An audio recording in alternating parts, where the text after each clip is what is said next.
Okay, welcome back and Merry Christmas. I know I started this blog to be as inclusive as possible for everybody out there, but it is Christmas and I do come from a Christian background, so I thought it'd be good to do a Christmas special and talk about what Christmas has to do with becoming the best version of yourself. And if you come from a Christian background, you know around Christmas time we hear a lot about love and joy and peace and light. And I want to spend a little time talking about that today because that really relates to where we're headed with this blog. Because when you can live from a place of love and joy and peace and light, everything just works better.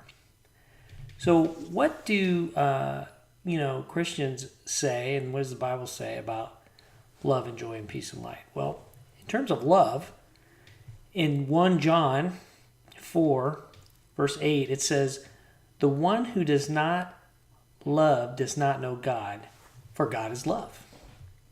And in terms of joy, my favorite passage is John 15:11, where Jesus says, "These things I have spoken to you, so that my joy may be in you, and that your joy may be made full." So he was really focused on joy there. And in terms of peace, it is Jesus' birthday, and he was the Prince of Peace. Isaiah 9:6. And Jesus said two things in particular in the New Testament. Whenever he healed somebody, he said, "Go in peace." He always told people, "Go in peace." And when he came to back after his resurrection and he entered into the presence of others, the very first thing he said is, "Peace be with you." Now, I can imagine why he was saying that. On one hand, is because it might have been kind of weird seeing somebody that you saw die come back and alive again. So he wanted to make sure that those that he was encountering were at peace in that moment. And then finally, in terms of light, there's a lot of stuff on light in the Bible. But some of my favorites are John 1:9, where he says, "There was the true light, which coming into the world enlightens every man." And of course, that was the beginning of John. He was talking about Christ and Christ's birth. And in John 8:12, Jesus said, "I am the light of the world. He who follows me will not walk in darkness, but will have the light of life." And when Jesus transfigured, he turned as white as light. And then there's, of course, the Acts of the Apostles reference to Paul being blinded by the light of God. So the references to joy and peace and light and love are full in the Bible. So what does that have to do with where we're going? Well, let's talk about the map of consciousness for a minute. The map of consciousness was brought to us by Dr. David Hawkins, bless his soul. He's no longer with us. And we're going to cover the map of consciousness quite extensively in future posts. But look at what the top 4 levels of the map of consciousness are: love, joy, peace, and enlightenment. No coincidence. That is where we're all headed if we continue to focus on our personal development and becoming the best versions of ourselves. Because who obviously wants to be in the red or orange zone in anger, desire, fear, grief, apathy, guilt, and shame? I don't think anybody does. So we would all rather be in a place of love, joy, peace, and light. So my coach, Michelle Humphrey, actually calls this map of consciousness the treasure map of life. And that if we look at what it's really trying to tell us, it leads us towards love, joy, peace, and light, which is also towards Christ if you're a Christian. So if you look at the map closely, at the level of 200 is where there's kind of this breaking point between truth and falsehood, between power and force, between strong and weak. And then everything below 200 is moving away from God, and everything on 200 and above is moving towards God.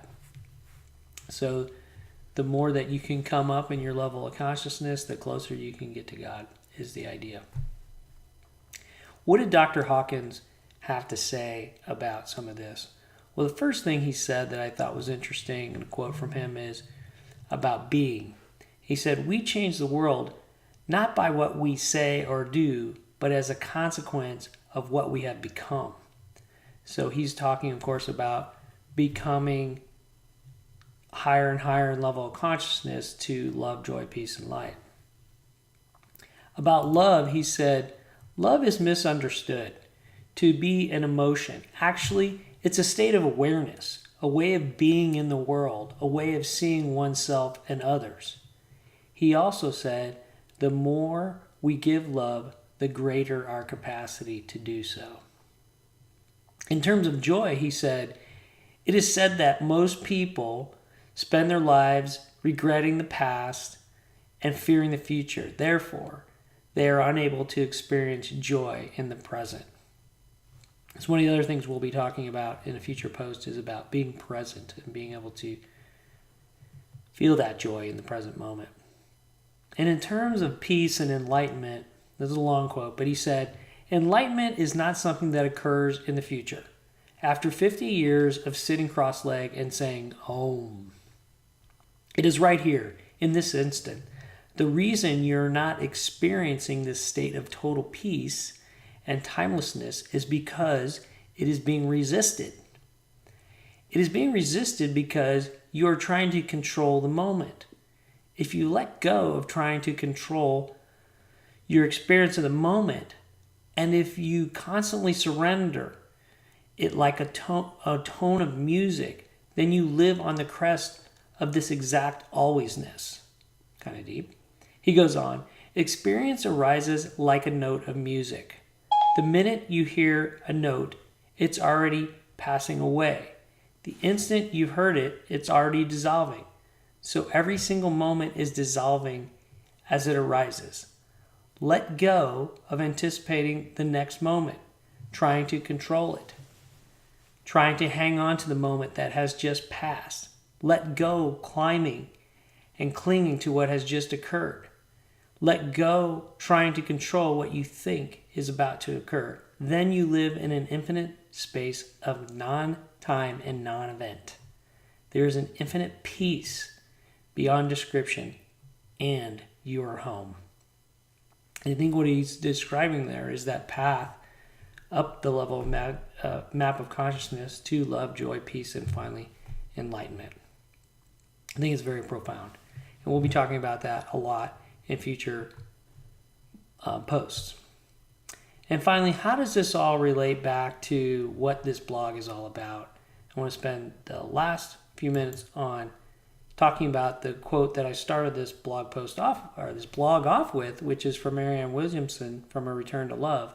And what I've done here is I've highlighted the red energy from the map of consciousness in red and the love, joy, peace, and light energy in purple to kind of mirror the map of consciousness. So let's read it with a new set of eyes now. Our deepest fear is not that we are inadequate. Our deepest fear is that we are powerful beyond measure. It is our light, not our darkness, that most frightens us. We ask ourselves, who am I to be? Brilliant, gorgeous, talented, fabulous. Actually, who are you not to be?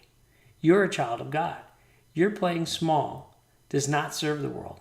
There's nothing enlightened about shrinking so that other people won't feel insecure around you.